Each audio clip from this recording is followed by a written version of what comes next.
Okay, so in this video I'm going to review Orange is the New Black, which is a Netflix original series. I think it was released in mid-July, maybe I think about 2 weeks ago. And I guess first and foremost, I almost passed this show up. I don't usually watch prison shows. I don't usually watch dramas. Never watched The Wire or Oz or Prison Break or really any dramas like West Wing or The Practice or the other Netflix original series, House of Cards. Never watched that. I am a very sitcom comedy kind of girl, and so I almost passed this up. Luckily, I did not. I decided after reading various reviews, all very good reviews saying that this is a show you need to watch, I decided to watch it, sat down, watched the first episode. 6 hours later, I had to stop watching it because I had to work, and so and then I kept watching it that following week, finished it, and now I've been craving the second season because there's at the very end it's a cliffhanger, which most series or season finales are. So I guess as far as this review goes, it's a review of someone who doesn't watch these kind of shows, really enjoys it, and so I decided to make this 5 things that I really enjoyed about Orange is the New Black.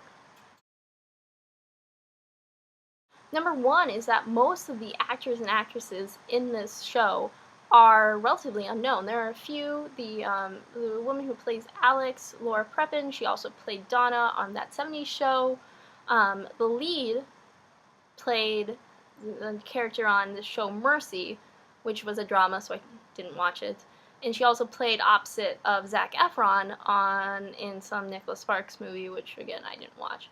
But even her, she doesn't have that much work previous to this.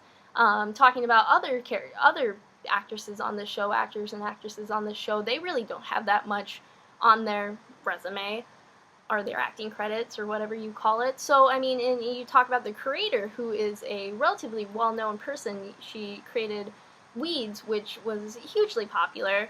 And so, I mean, and you talk about Netflix as well, which, produced Arrested Development and also House of Cards, which had really big names in it. So, again, I think what that shows is that these producers, this creator of the show, really have faith in these unknowns, their abilities to act, because it's not going to be, the show isn't going to draw viewers because of the big names. It's going to draw viewers because of the acting talent, which at the end of the day, I think that's what the most important thing is.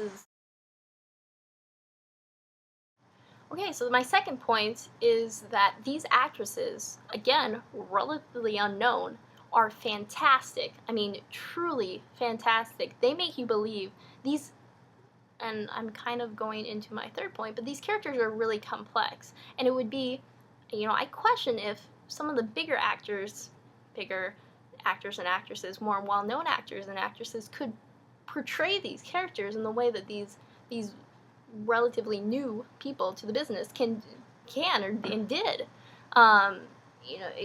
These characters, and again, this show, and I'm going to talk about this later, but the show is very character-driven. There's obviously a plot. Some people will say that there's no plot, but I really don't understand how a TV show cannot have a plot. There's a plot. But these characters push the plot forward. It's not a plot, never mind. I'll go into this later. But what I'm trying to say is that this show relies on these characters. And these characters rely on these actors' abilities to portray them. And they do a fantastic job because it really feels like they're real characters. They're real people. They're not just, cutouts of these characters. They're not just acting. Number 3, these characters are incredibly complex. I mean, really, really, talking about an onion, they have very many, many layers. And one of the big things, I just burped, I don't know if you could tell. Sorry. Anyway, one of the big things about these characters are that they make you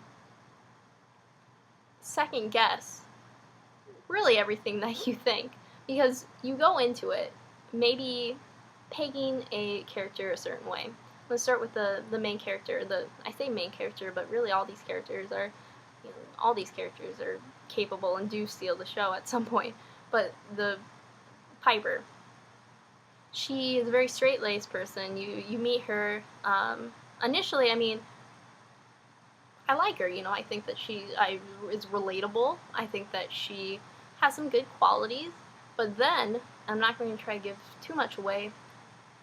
You start getting into her past, and I think this is well known. It's probably in the description, but she had a lesbian relationship with an international drug smuggler, I believe is the term, or dealer, maybe both. I'm not all that versed in that. But, you learn that, but then you also learn some more traits. And at the end of the show, you may not be the biggest fan of Piper. Maybe you will be. But she definitely changes, and she definitely, challenges your view of your first impression of her, just like a lot of these characters do. My fourth point kind of relates to my third point in that this is not necessarily plot-driven. It's more character-driven. I didn't really understand what this meant, but then I started to, think about it a little more. And you know how in some shows you can kind of tell there's how the writers created the show. They have a whiteboard, and they say, this is what happens, this event happens at 5 minutes in, this happens at 15 minutes in, this happens at 20 minutes in, this happens at 30 minutes in. I don't know if they actually do this, because I've never seen this done, but I kind of envision that they do this. And so there's events that shape the show, and these characters react to these events. Orange is the New Black does not do that. These characters are propelling the story forward. There are events, obviously, but these characters are really what I think make the viewers stay tuned and watch the complete series, binge watch, if you will.